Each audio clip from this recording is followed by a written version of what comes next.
ladies and gentlemen, please welcome Meryl Streep. Mamma mia, here I go again. My, how can I resist you? Yes, I'm broken hearted. Blue since the day we parted. Mamma mia. Meryl Streep! Wow, Meryl.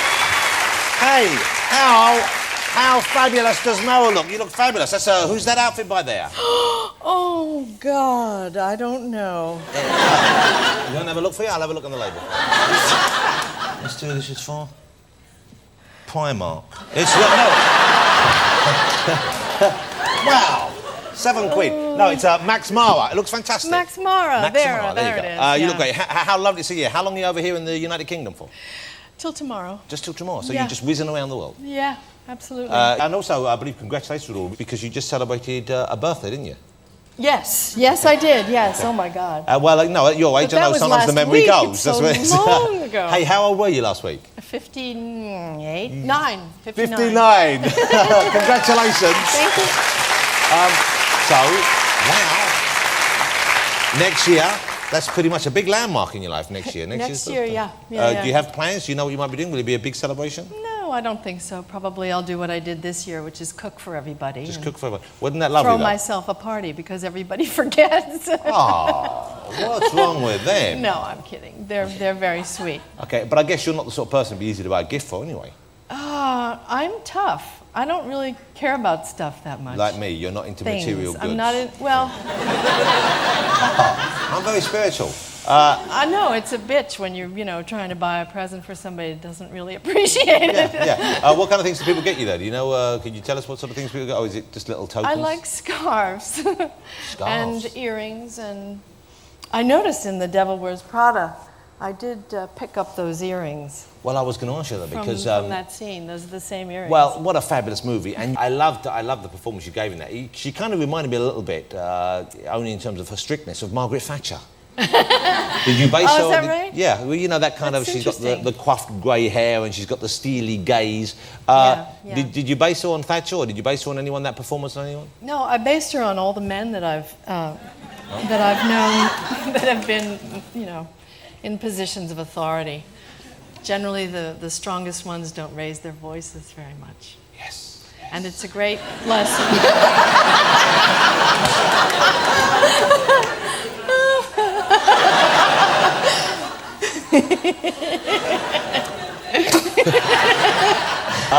No, it's good, but people aren't, afraid of you. People love you. Oh, well, that's... But if you want people to be afraid... I mean, Clint Eastwood was a great director I worked with, and I copied a lot of stuff from him. Wow, so you based that character partially on Clint Eastwood? And Mike Nichols. Wow. And so you worked with Clint he was acting opposite you and directing you in The Bridges of Madison County. Yeah. What a great person he is to work with, I imagine. I mean, what a great presence he has, and also as a director, he's very gifted as well. Yeah. He's absolutely triple threat. Yeah. He's amazing. But he's not intimidating to work with, or is he? I mean, Not I can't at imagine. all, Yeah. no. But I would imagine. I'm sure this isn't something you would ever wish. But young actors and performers, knowing they're working with you, that must be quite daunting for them because you're celebrated quite rightly as well. Not only but then I forget my lines like so often, and they're immediately, sort of.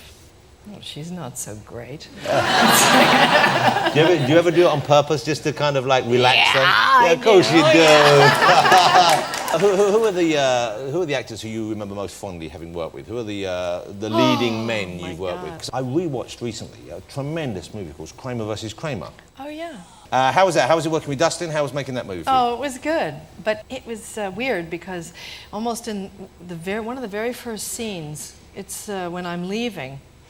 And we were shooting the scene, and I was properly upset, I thought, and I was getting my stuff together and walked out in the hallway, and he looked at me, and he slapped me as hard as he could. Who?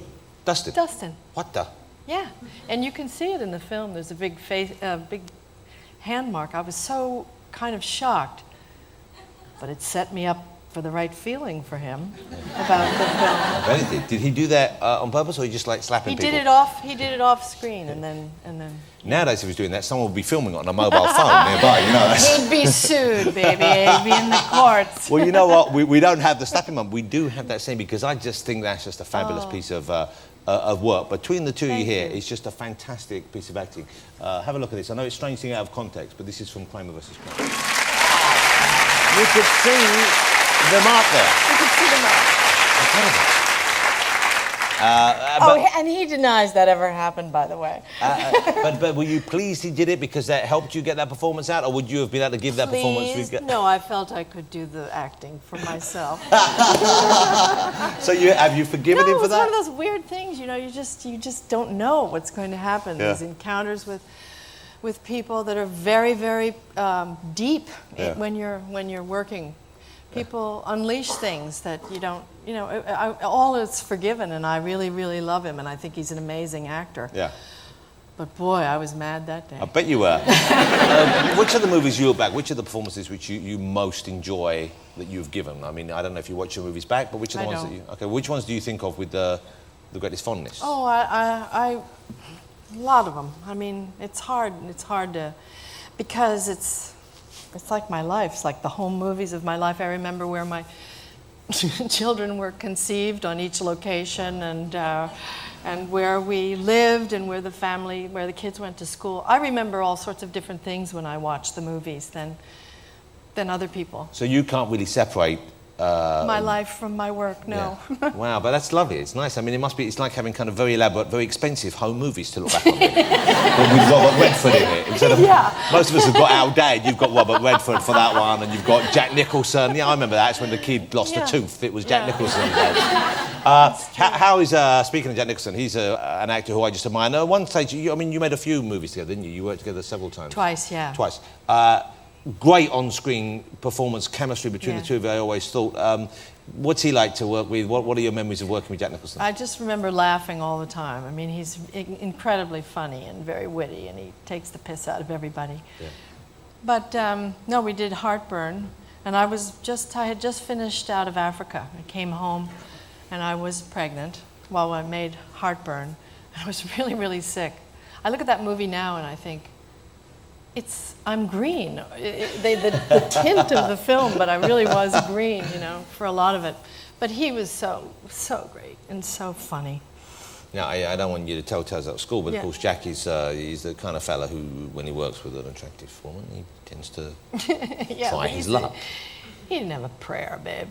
Yeah. For a start, you had morning sickness. I was off men then. Out of Africa is a tremendous movie. Yeah. Robert Redford, you know, I know we haven't met Robert like you have, but in real life he's quite unattractive. Is that correct? I believe he's quite... Oh my God. Do you think so? No, of course not. He's like impossibly good looking, isn't he? He is. Yeah. Okay, let's have a look. This is Meryl with Robert in Out of Africa, and I'm warning you now, there's a bit of a silly hat involved here. Oh, come on. He's pretty cute. Oh, they don't make him like that anymore. Those lions were all from California. They were imported. They were Hollywood lions. They were brought in from Agora. Yeah. Is that because they were trained, I guess? Yeah, they were trained supposedly, but there was my dear friend Sidney Pollack, who directed that movie, just recently died, and I always told a story about him, which is absolutely true. The last scene we shot in Out of Africa was inside a boma, which is sort of a thorn bush corral, and there were cattle in there. There was one lioness, and there was me. And this lion was tethered because it was so close. They were kind of afraid, and all the crew had to sit up on top of cars. The only person on the ground was me. But no matter what I did, when I whipped this lion, and she would go. You know, she just would not move. She wouldn't do anything. And Sidney was going crazy. He was already out of his mind because this was our last day and we had to get this shot. And he said to the DP, he said, "Cut the tether."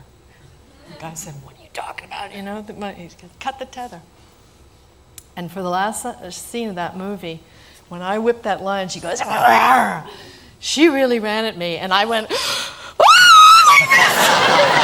And she looked at me like this, and then she ran away. The movie was over, and I got on an airplane and came back to New York. Wow, but what a fabulous adventure. Oh, yeah. Oh, I'm so glad I'm here to tell it. Okay, so let's talk about Mamma Mia. Yeah. Because here's a movie, when I heard they're making film Mamma Mia, I never saw the stage play. I love the music of ABBA. And then I read who's in it. I thought Meryl Streep, and I thought I'd misread because it's not the kind of film I associate with you. Yeah. You know, it's kind of a breezy, I mean, you know, Yeah. it's just unusual. And I didn't know that you were a singer or a dancer, you'd done that kind of thing. Why did you want to do it? What was it about Mamma Mia that you wanted to be involved? Oh, I loved the musical. I did see the musical. So you saw it in New York? I saw it right after it first opened. It opened in October of 2001, and we had moved to the city on September 9th of 2001. And, you know, 2 days later, the World Trade Center was attacked, and it was very, you know, everybody was really disturbed. My 10-year-old was in a school, and 7 of the parents were lost in the thing. And so all the kids were kind of dimmed. And it was her birthday, and I thought, what am I going to do with these kids? And I read the New York Times, it said, new British musical, buoyant fun. And so I took a big gang of kids there, and they just, at the end of it, they came out dancing. They were so happy, but not just the kids. I mean, everybody there was really just elated by this music. And I thought, man, this is a real power this thing has. You know, there are very few things that really, really make you feel good when you come out of it. And I guess the kids weren't even that familiar with the music. It's like we go in knowing ABBA's songs. Oh yeah, they knew know. nothing, and then we had to go buy all the albums, and then we heard the songs over and over and over for a couple of years. I went to see the movie with my 11-year-old, and she's not that familiar with ABBA, and she came out loving it. You know, she came out, yeah, of course, you know, because there's singing, there's dancing, there's girls. I came out, I was a bit perturbed to see James Bond singing an ABBA song. You got Pierce Brosnan there, and then he hasn't got the best voice in the business. It has to be said. No, I'm sorry, Meryl. No. Oh, yes. No. He's fabulous. I think he's brave for trying. He's a dreamboat, and he sounds like Tom Waits and Joe Cocker, kind of a mix, you know? Tom Waits and Joe Cocker, after a very heavy night on the... No, I love Pierce Brosnan. I love seeing him in it, but it's kind of... He's got the worst voice in the movie. Oh, stop it! It's not true. It's not true. You so know it's true. You're being nice, but he can't carry a bloody tune. And what did your wife think? She didn't see it yet. She's going to go and see it. We're going to go and see it with my daughter again.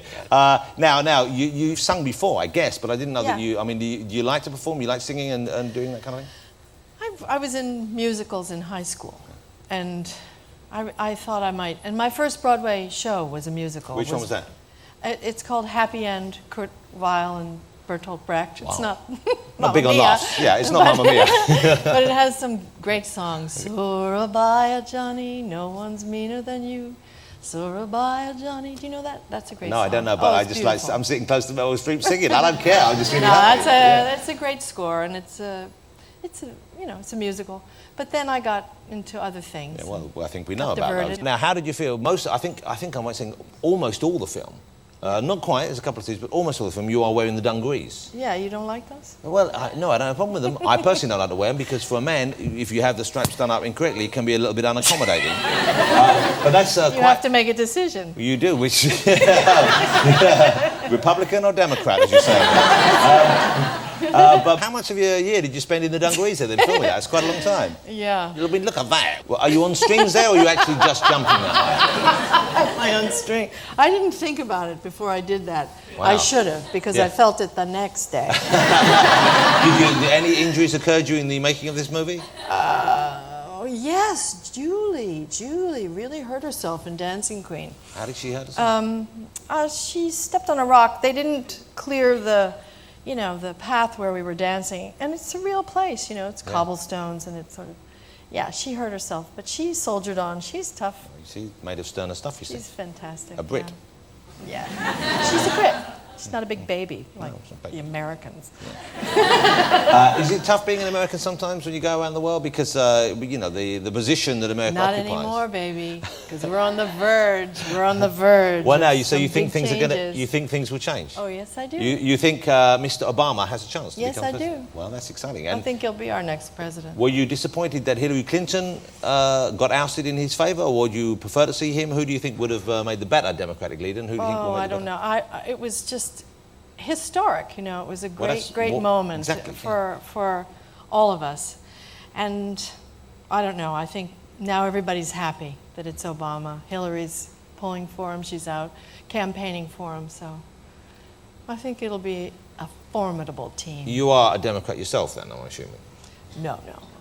All for Cheney. No. Do you have to watch what you say about these things? Because presumably if you were to say something about these things now, it would be picked up in the American papers, wouldn't it? If you were to be outspoken. It's being picked up right now, probably. Yeah. So you have to you have to be a little circumspect. No, I don't. But I'm for Obama. I don't make any bones about it. I didn't like